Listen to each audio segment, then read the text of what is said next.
do not seek for wisdom and knowledge, God will not give it to them.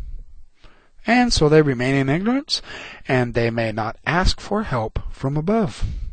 Nothing pleases God more than to have his children seek greater light and knowledge. It was for that Adam and Abraham and Enoch and Moses and Joseph Smith were rewarded with the richest of the blessings. Nothing displeases him more than to have them seek for power and authority and riches. See 3 Nephi 6:15. It's quite strong there. Well, through the years, we Latter-day Saints have consistently sought not for the glory of the heavens, but always for power and authority and riches. And it's only right and proper that we should stew in our own juice for a while. I sought for the blessings of the fathers, desiring also to be one who possessed greater knowledge, and to be a greater follower of righteousness, and to possess greater knowledge. This was Abraham's attitude, Abraham 1 and 2. And he repeats it twice. Notice this. He repeats this thing twice. He wants knowledge. Up to the last, even after he had learned all the doctrines of salvation, Adam still seeks for greater light and knowledge, and for such knowledge we should seek eternally. But what do we hear?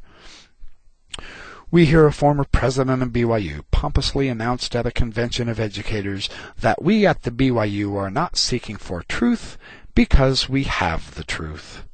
This is where we stand today. It is common at the BYU for students to protest against being taught anything they did not know before. Wherefore murmur ye, because ye shall receive more of my word. And because that I have spoken one word, he need not suppose that I cannot speak another. For my work is not yet finished, neither shall it be unto the end of man. 2 Nephi 29, 8 and 9. Nibley's really hitting us in the gut with this, isn't he? If your hair isn't bristling and if your head's not ducking, you're not getting the point. The fact is that the Latter-day Saints will not search knowledge, nor understand great knowledge, when it's given unto them in plainness, even as plain as the word can be. 2 Nephi 32:7. They simply are just not interested. It's astounding how little we know about things, how little we want to know. The information is there, far more abundant than we've been willing to realize if we'll only reach out for it. To wait for revelation on the subject is foolish until we have exhausted all the resources already given to us. The strong prejudice has long been extended to the Indians by many Mormons in high position. Yet the Mormons alone of all the people in the world believe the Indians to be the true blood of Israel, no less. Well, such attitudes are strengthened by the snobbery of American suburbia. And here's where it gets personal. It's supposed to. The Mormons like to think of themselves as wasps. Yet it was the rural, white, Christian, Protestant Americans upon whom the Lord with his own lips excoriated to the youthful prophet. They are all hypocrites, he said. They are all wrong. All their creeds were an abomination in his sight. Those professors were all corrupt. They draw near to me with their lips, but their hearts are far from me. And it is true, they do have a form of godliness, but denying the power thereof. Joseph Smith History 1 and 19. There are those in the church who would identify Zion with executive meadows for exclusive condominium for the right people. Repeat of a repeat. This is so important. Let's go over this one more time with a little bit different of an angle now. Over whom does the priesthood exercise power then? Over the spirits and over the elements. Never, ever over one's fellow men whose free agency is absolute and inalienable. See, Christ commanded the spirits, and they obeyed him. He commanded the elements, and they obeyed him. But men he would never command.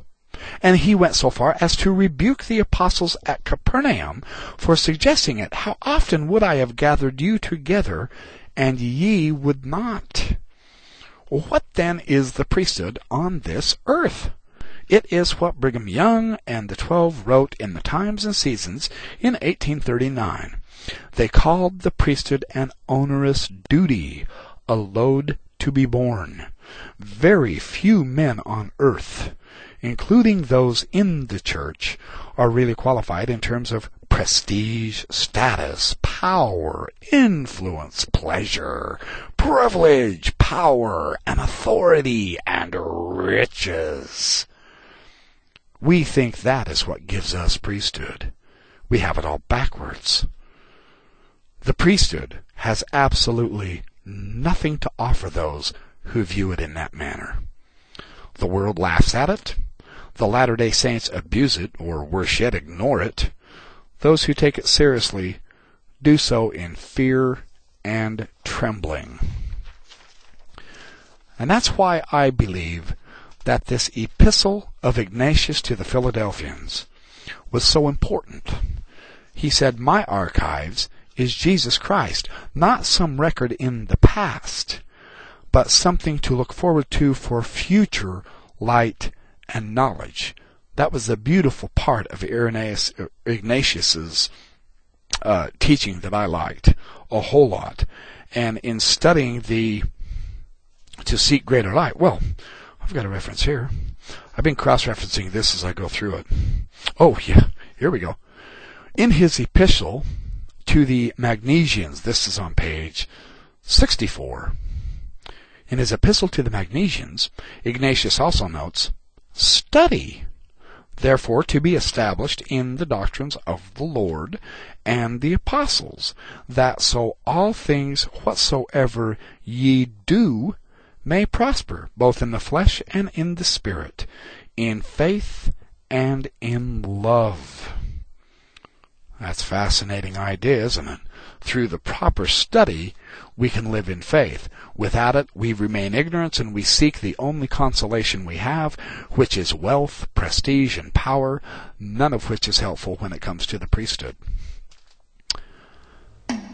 So thanks for joining me in this Backyard Professor podcast series. I'll stop this one short because I want to give this as basically a background to further information by Hugh Nibley. I hope you'll join me in the next series of podcasts. And in the meantime, remember, have a great life.